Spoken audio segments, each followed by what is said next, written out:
বর্তমানে শ্রমিকরা যে বেতন ও সুযোগ সুবিধা পান তা দিয়ে কিভাবে চলে শ্রমিকদের দৈনন্দিন জীবন জানবো আজকের স্টার স্পেশালে।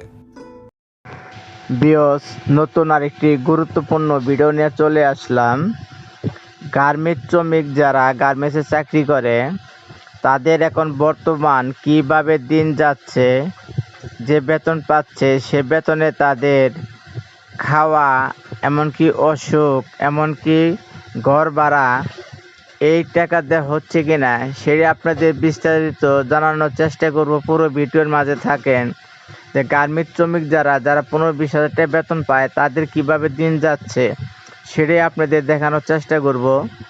ভিডিওটি ভালো লাগলে অবশ্যই চ্যানেলটি সাবস্ক্রাইব করে বেল বাটন অন করে রাখবেন। চলুন আমরা সেই মূল ভিডিওতে চলে যাই।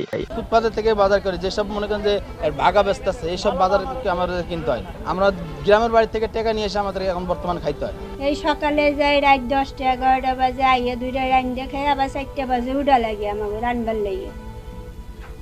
আমাকে জীবনের কোনো মূল্য আছে? তৈরি পোশাক কারখানায় শ্রমিকদের 18 দফা দাবি মেনে নিলেও পোশাক কারখানার অস্থিরতা এখনো থামছে না। দ্রব্যমূল্যের ঊর্ধ্বগতির অভিযোগ তুলে নতুন করে 25,000 টাকা ন্যূনতম মজুরি নির্ধারণের দাবিতে আশুলিয়ায় আন্দোলনে নেমেছে কিছু শ্রমিক। এ অবস্থায় পোশাক শ্রমিকরা কেমন জীবন কাটান তা জানার চেষ্টা করেছে দ্য ডেইলি স্টার। বর্তমানে শ্রমিকরা যে বেতন ও সুযোগ সুবিধা পান তা দিয়ে কিভাবে চলে শ্রমিকদের দৈনন্দিন জীবন জানবো আজকের স্টার স্পেশালে।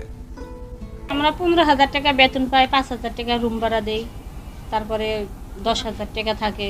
বাচ্চা কাছে ভালো স্কুলে পড়াইতে পারি না। এক পোয়া কাঁচামরিচ যদি 80 টাকা হয় তাহলে আমরা কিভাবে কি করব?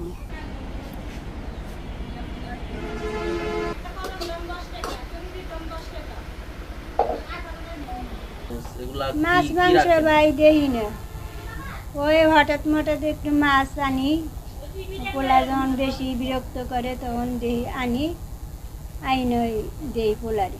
বেতন পাই 18,000 টাকা, ওভার টাইম হলে 18,000, ওভার টাইম না হলে পাই 14,000। তো 14,000 টাকা দিয়ে আমার পোলা নিয়ে তো আমি চলা পাই না, আমার স্বামী নেই, আমি একাই ইনকাম করি।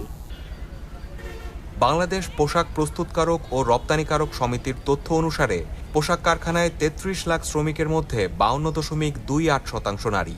কেবল আশুলিয়ায় 407টিরও বেশি পোশাক কারখানা রয়েছে। অতি সামান্য বেতন, তারপরে কষ্ট তো হয়ই, মেনে নিতে হয়, এটাই স্যাক্রিফাইস করতে হয় অনেক দিকে। 25,000 টাকা সেটা তো বড় কথা না, আরও বেশি হইলে জিনিসপত্র যদি দামটা একটু আয়ত্তের মধ্যে আসতো তাহলে বেতনটা একটু কম হইলেও আমাদের আর কি ম্যানেজ করা যায়। তবে জিনিসপত্র দামটা আপনি কন্ট্রোল করলে ভালো হয়। 1 কেজি বেগুন কিনতে গেলে 80 টাকা, আমরা স্যালারি পাই 300 টাকা, 400 টাকা। আমার যদি 1 কেজি বেগুনের 80 টাকা লাগে তাহলে আরও বাজার আছে, চাউলের দাম আছে, আমার বাজার রুম ভাড়া দিতে হয়, অন্যান্য খরচ আছে, আমার অসুখ বিসুখের যারা আছে, অনেক প্রবলেম পড়ে যায় আমরা। যদিও এই শিল্প খাত অনেকের কাজের সুযোগ করে দিয়েছে, তবুও একে যেন চলতে হয় চিকন সুতার উপর দিয়ে। আমরা বেতন বাড়ানোর চাই না, আমার দ্রব্যমূল্যের জিনিসের দাম কমাই দেন, আমাদের কোনো কিছু লাগবে না।